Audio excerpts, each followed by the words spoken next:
Real lives, real people. The Non-Identity Podcast. The Non-Identity Podcast is sponsored by Limitless Power Boxing. Find them on Instagram for all your boxing needs. Good morning, good afternoon, good evening, whatever time you're watching or listening to this, and welcome to this week's episode of the Non-Identity Podcast. Now, this week we're joined by a mindfulness coach. It's Leighton. Hi, Leighton. Thanks for joining us. Thanks, Lee. Thanks so much for having me on. And I'd like to say good evening, I believe, because you're all the way in Thailand at the moment, aren't you? Yeah, so it's coming up to 7 p.m. now, so about 6 hours ahead of you, I think, in the UK. Yeah, we're 1 p.m. at the time of recording, so it's the first time I spoke to someone that's ahead of me. Usually people are behind me. Yeah, no, I've got used to it. I've been out here for a little while now, so I'm getting used to the time zones. No one from home is awake when I get up, but they're all awake by the time I want to go to bed. I bet it makes communication between friends and family a bit difficult then. Yeah, it's weird because I wake up in the morning to loads of messages because obviously everyone's been up while I'm asleep. And then I reply, but no one responds because they're still asleep. So it takes some adjusting. Yeah, before we get into your business and mindfulness coach, can you just explain to everyone who you are, like where you grew up and how you ended up in Thailand?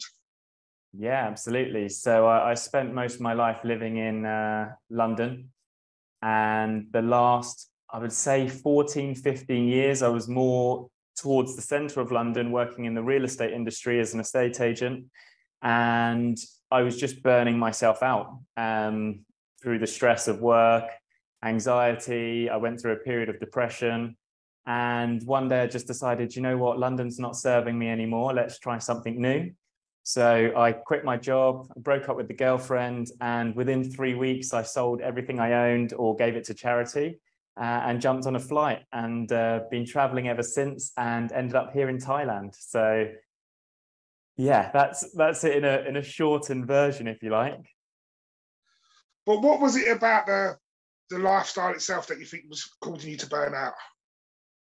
So the estate agent industry, I guess, is very high pressured. It's a lot about sales and targets, and you end up working generally 6 or 7 days a week because your clients always want responses, whether you're working or not, right? For them, they're buying or selling their home. It's the most important thing in the world, and they want you to be readily available. And that doesn't just mean during work hours, right? It might be first thing in the morning before they go into their work, or it might be late in the evening. So you do end up working very long hours. And while you're trying to keep your clients happy, you're also trying to keep your bosses happy or the owners of the estate agents happy by hitting targets and achieving everything that they want you to achieve as well. So for me, it was just, I think I picked up a lot of people-pleasing traits throughout my life. And I just wanted to make everyone happy. And by doing that, I was just burning myself out. I was working very long hours. I was trying to commit to things I still wanted to do, like seeing my family and friends and going to the gym outside of work and just trying to do too much all the time. I had a stage in my life where I started passing out and I was just fainting at periods of time and I didn't know why. And I was going to the doctors and they were like, "You're a healthy young man. We can't find anything wrong with you." And I didn't know what it was. I didn't know it was caused by all this like anxiety and the pressure that I was putting on myself. But yeah, overall, I think the job is quite high pressured. And I'd imagine that most people's job is high pressured anyway. It just depends on what they're doing and the area they're doing it. But yeah, for me, it was particularly hard. And I think the longer I did it and the more senior I became within the property industry, the more pressure I was putting on myself to make sure I hit the targets. And then you're not just worried about pleasing your managers and your clients, you've also got your own staff members to look after as well. So it's that extra element to it all. Yeah, because if you don't succeed, then it's other people's livelihood as well. So it's just, I can imagine the pressure was really on. How scary thought was it though, just to give up everything and move on? Because I've had opportunities throughout my life where there could have been opportunities to move on, but I've been a bit too scared to take that next step. Like even with this podcast, it took me 6 months just to go for it. And I thought I need the equipment and all that. And then it just got to a point where I just thought, well, I've got my phone, we've got internet, let's just go for it. And and done it. I'm really glad I have, but it was just battling inside my head for 6 months. You actually decided to just move your whole entire life to across the world. How was that? Yeah, I mean, probably the scariest thing I've ever done in my life. I had got to a point, so it was basically about 5 years ago when I actually realized, because I didn't know what anxiety was. And I was just struggling with this high pressure, and I was having episodes of fainting, and I was getting into these mind states where I didn't know what to do with myself. And I'm quite I'd say, organized and productive person, but I was just finding this overwhelm made me freeze, and I didn't know what to do with myself. And I was like, I can't think clearly, I can't act properly, I don't know what's going on with me. So it was about maybe 5, 6 years ago that I realized what anxiety was and what these like kind of panic attacks I was going through. So then I started speaking to people, and I guess that was the start of this whole journey. First of all, starting to speak to people about my mental health, because that was a really hard thing for me to do as a guy who looked like he had everything figured out. To then admit that I was struggling with things was so difficult. But once you open up to one person, it becomes a little bit easier. And then you can start speaking to someone else. And then I end up speaking to a therapist. And then I end up going through this whole process of realizing, okay, this is what anxiety is, and this is how I deal with it. And this is why I end up going into mindfulness, because mindfulness just really helped me out on this whole journey. And it was at that point then I realized that I was struggling with depression as well. I didn't realize. I was just kind of living in my own world, going through on autopilot. And so I guess for the next 2 to 3 years, that was that journey of dealing with my own mental health, how to manage it, incorporating mindfulness into my day-to-day, not using coping mechanisms like alcohol and social media and other things to distract myself, and just learning to be with my thoughts and learning to meditate and practice yoga and things like that to help me calm down. And then once I was through all of that and I was living more mindfully, it was at that point I was thinking, okay, am I happy doing what I'm doing right now? Am I happy in my life? Am I happy in my relationship? Am I happy in my work situation? And I guess it was then I was thinking, okay, what do I want in my life? And as with you, like being scared to do something, I guess leading up to that point when I thought, do you know what, I'm done, I'm out of here, there were so many steps before that, and I didn't realize that it would lead to me just leaving the country. But there was like this build up of me learning about myself, what I wanted to do in life, how to manage my mental health, how to be in the best, I guess, having the best positive attitude as well, and like not letting things get me down and feel like sad about my situation or things like that. So yeah, when it got to the moment, I didn't even think about it that much, which was so crazy, right? I was just like, I can't do this anymore. I'm just not happy, no matter which company I'm working at, no matter what position I'm doing, no matter which area of London I'm just not happy. Like there's something not right here. And I had no idea what I was going to do, but I just had to get out and spend some time learning about myself. So that was it, pulled the trigger. And did you go straight to Thailand, or did you visit other places first? So I'd already had a holiday booked with my ex-girlfriend, and the flight was to Spain. So I got on that flight to Spain and just changed the return flight to an onward flight to go and see my cousin who actually lived in Spain as well. So it was quite convenient. And then from there, I went on to see my brother who lives in Abu Dhabi. And at that point, I was like, okay, what now? Like, where do I go? So I was just looking at the map, what's nearby, what can I get cheap flights to which countries, and I ended up going to Sri Lanka, and then to Thailand, then Vietnam, then Bali and Malaysia. And yeah, it was just, I didn't know where I was going or what the plan was, but it was just like learning about myself, what I liked, what I didn't like, and what my plan was for the future, because I just couldn't see myself going back to London. It was like, I needed a new type of life, but I just didn't know what it was. And over the places that you visited, what things did you learn about yourself, and what did you like about the different cultures that you experienced? So I guess the main thing for me on the journey was really focusing on my meditation and my yoga. So I was going to places that offered me like retreats to essentially like work on myself, because I think living in London in that corporate world, I was just on autopilot the whole time. And if you had asked me what I like or love doing at that point, I wouldn't be able to answer you because I just didn't know. I'm just on autopilot. I'd walk the dog in the morning, go to the gym, go to work, come home, have dinner, watch Netflix and bed. And that's it on repeat, right? I didn't have any hobbies as such or whatever. So yeah, it was just learning what I like doing. I was reading a lot. I guess visiting different countries and learning about their cultures and stuff and trying different foods and experimenting with different hobbies. That was always nice.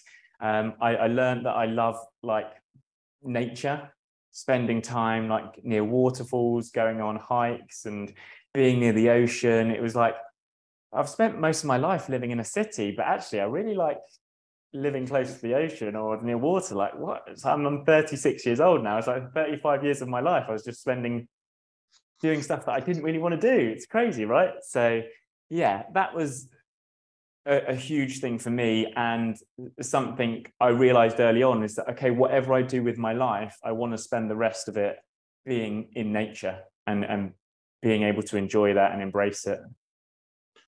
So, like we said earlier on, you're a coach a lot with mindfulness. What is actual mindfulness? Because obviously we've all got different interpretations, but what does that mean? Mindfulness can be implemented in so many different ways. It could be from meditating, it could be from walking, it could be breathing, it could be how you're eating.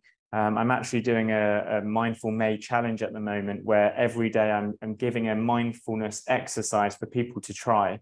And it could be just closing your eyes and thinking about your thoughts for a moment. It could be eating on your own and just enjoying like each spoon of the food instead of rushing it while you're watching TV. And it's just ultimately being present, knowing what you're doing, what you're up to, and thinking about the process rather than just being on autopilot. Because I think I just lived so much on my life on autopilot that I don't know what I was doing. But now you can actually enjoy it, or I can enjoy it, and you can too if you incorporate mindfulness as well. And I think as I go on the journey, I've realized now it's not about just getting to that destination, because once you get to that destination, knowing me as a person, I just want more anyway.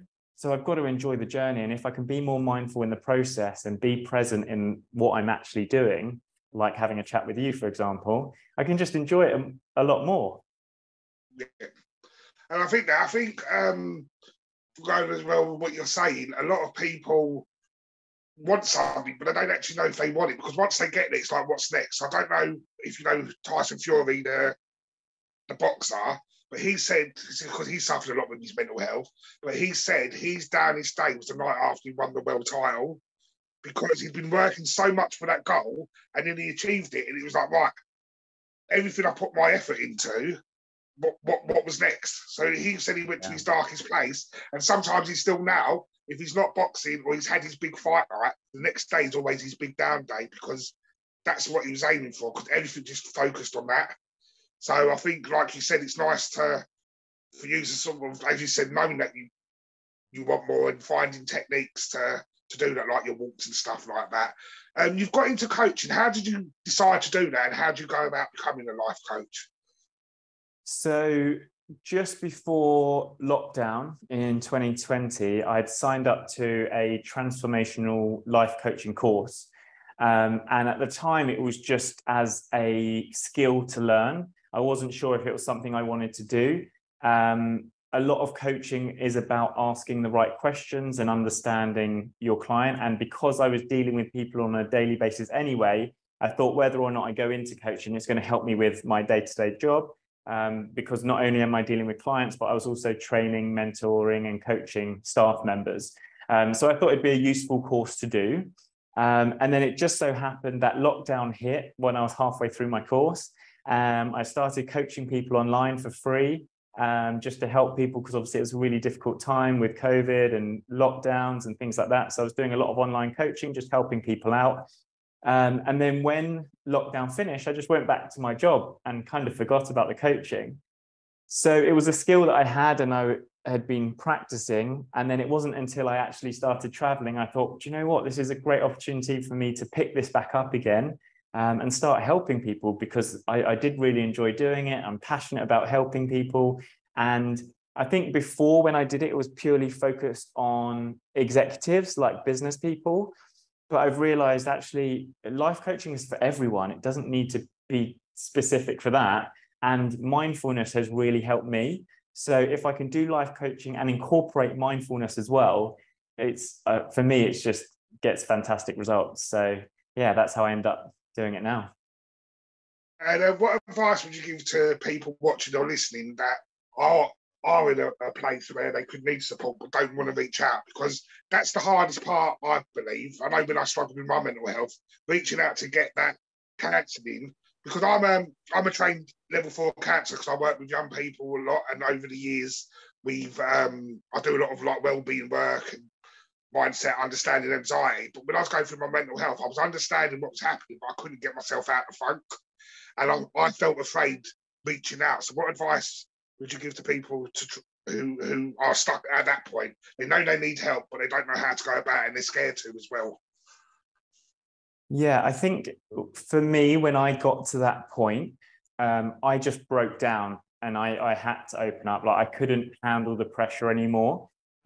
So at that point, I don't have like kind of advice of what I should have done. I didn't know any different, right? I was just so much stress, so much pressure, and I just like broke down into tears. And I was with my girlfriend at the time, and she was like, "What's wrong with you?" And I was like, "I just can't handle it anymore. I needed to open." Like, I just exploded. I think if anyone's listening to this and they're at that stage, the best advice I can give them is that people don't react as badly as you expect them to. And when I opened up about my mental health, I was like actually pleasantly surprised at how helpful people were. And I remember speaking to a friend, and it was a kind of friend who, as guys, like you're like tough guys, you don't really talk about your feelings and stuff. And I said to him, "Look, I'm struggling a bit with depression at the moment." And the most surprising response was, "Yeah, me too." And I was like, "Really?"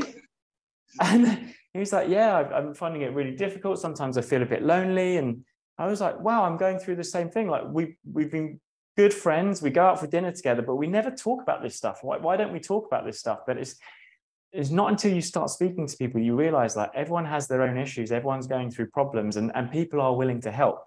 And it's just taking that, and it does feel like a big leap of faith, like to put your trust and share your story with someone. But yeah, I was pleasantly surprised. And yeah, anyone who's listening, just find the person that you can trust the most. And you don't even have to tell them everything, just tell them something, because it's like training. And the more you start speaking, the more easier it becomes, the more natural it feels. And as I started, I obviously told my girlfriend first, and then I told my brother, and then I told a friend. And as I kept telling the story and I was getting good responses from people, it just built that confidence, and then allowed me to take that step to go and see a therapist or a counselor, which was obviously when I started seeing real growth and healing, I guess. Yeah. Where can people find you if they want some advice from you? So I'm mainly on LinkedIn and Instagram. LinkedIn, it's just my name, Leighton Dewitt. On Instagram, it's the.mindful.lifecoach. I'm in the Facebook group as well. I think you're part of that, the safe space. And I'm doing the Mindful May challenge. I'm putting posts out every day so people can, if they're not ready to speak to people, try the mindful techniques and see if that starts helping. For someone beginning, what would you say is the best technique? Is it meditation? Is it breathing? Just like for a starter. Yeah, it's really hard because I found everyone is so different. And some people really take to different techniques and others don't. For me, I found breathing and walking the best ones. So whenever I was starting to feel a little bit overwhelmed, I would just take a walk outside away from the environment that I was in and start walking. And then while I was walking, I would start implementing breathing exercises, and it could just be deep breaths, like very simple, deep breath in, deep breath out. Or you can try, one of my favorites is breathing in for 4, holding for 7, and then breathing out for 8. And you only need to do 3 or 4 cycles of that, and it just calms everything down. And that really helped me, like, controlling my anxiety and making me feel more confident to then go back into the situation I was in a bit more calmer. I think that's what people don't realise is how important breathing is. Because up until about 6 or 7 years ago, I used to hear all that, breathe and meditate and all that. And I used to think, what a load of rubbish. But it wasn't until I started doing some courses of that. And obviously, when your body's feeling anxious, your heart rate goes down. And then that puts you into panic because your body thinks, my heart shouldn't be beating like that, so something's wrong. So it sends out everything to try and survive, because it goes into survival mode. So just by breathing, it slows your heart rate down. It lets your body think that everything's okay, it keeps you calmer. Mm-hmm. And I honestly did not realise that until, and it makes sense. I used to think, because you used to hear when you was younger, if you're getting angry, just count to 10 or breathe 10 breaths. And you used to think, what are you going on about? I still, honestly, in person, I know everyone's different coping mechanisms work for different people. I still can't get my head around the meditation.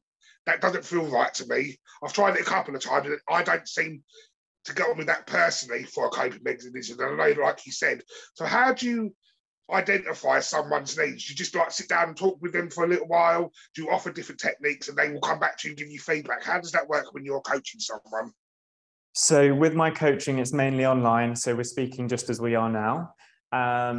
The coaching is looking at their whole life as a big picture, right? So it's not specific. It depends what problems or challenges that person has. And as we go through the coaching sessions, I will just identify areas in their life where I feel they should start trying different techniques. And most of my clients I meet with weekly, so I'll give them like a weekly action plan. You try it for a week, and then we come back and we review. And if they come back and like, do you know what, that was the best thing ever, then we keep going and we try and maybe intensify it. If they come back and say, like you with meditation, do you know what, Leighton, that was completely useless, I can't do it for even 10 seconds, can we try it? And then we try something different. Or we can try different ways of meditating, because with meditating, there's different tricks and tools you can use that, again, might work for one person and might not work for another. So the service you offer is very individualised to the person. It's not a blanket technique across everyone. Okay. Yeah, absolutely. So obviously you're a human being like everyone else, so you're going to have your down days. But because you're giving out advice and helping people, if you are having a down day, how do you get yourself through that by still supporting someone else? Yeah, that's a great question, because sometimes I do get some really difficult situations, and as an empathetic person, sometimes I can really feel the emotions of my clients.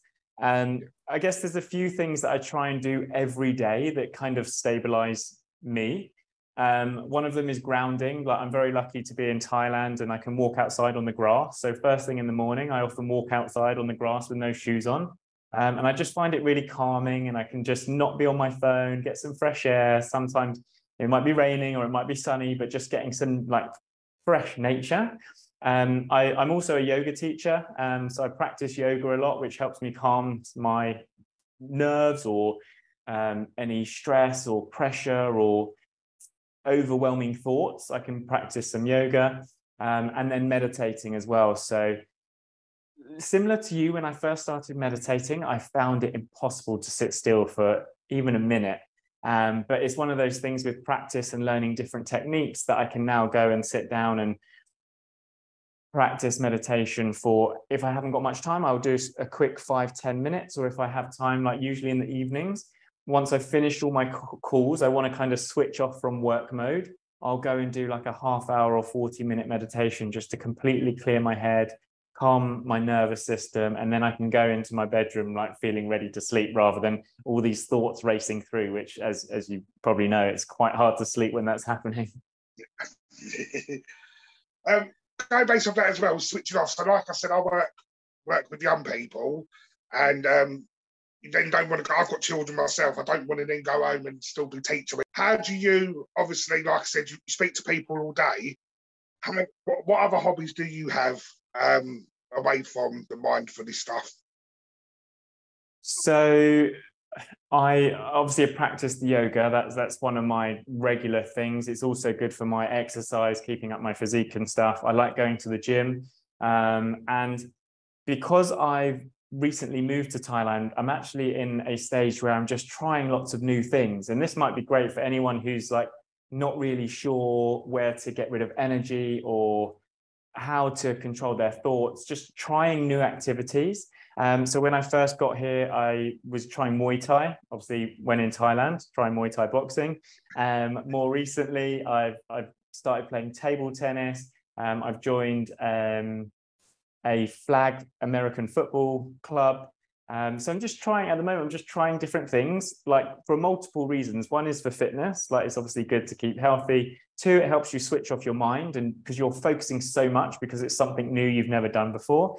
And three, it's just a good opportunity to meet new people. And obviously being in a new country, I haven't got all my friends and family around me. So it's a great way to get out, meet new people, find new friends, and yeah, just listen to other people's story and see what they're up to, and going from there. Well, Leighton, we're coming towards the end of the interview, and I've had such an amazing conversation. But I've got one last question to ask you, and this is a question I ask all our guests. If your answer does not change your life journey so far, but if you had 30 seconds with your 13-year-old self, what would you say? 30 seconds with my 13-year-old self. I would say focus on yourself. Worry less about other people and what they think about you. Well, brilliant. Thank you so much for your time. And guys, if you want to reach out to Leighton, link will be in the description below to get you there even quicker. Please check him out on Facebook. We've been following the daily tips and advice. I've been sharing that out as well. So thank you so much for your time. And I'd love you to come on in 5-6 months' time, and we'll see how far along your adventure in Thailand you are, if you're still in Thailand in that time. So yeah. Thank you again so much for your time. Thanks for joining us. No, thanks so much for having me.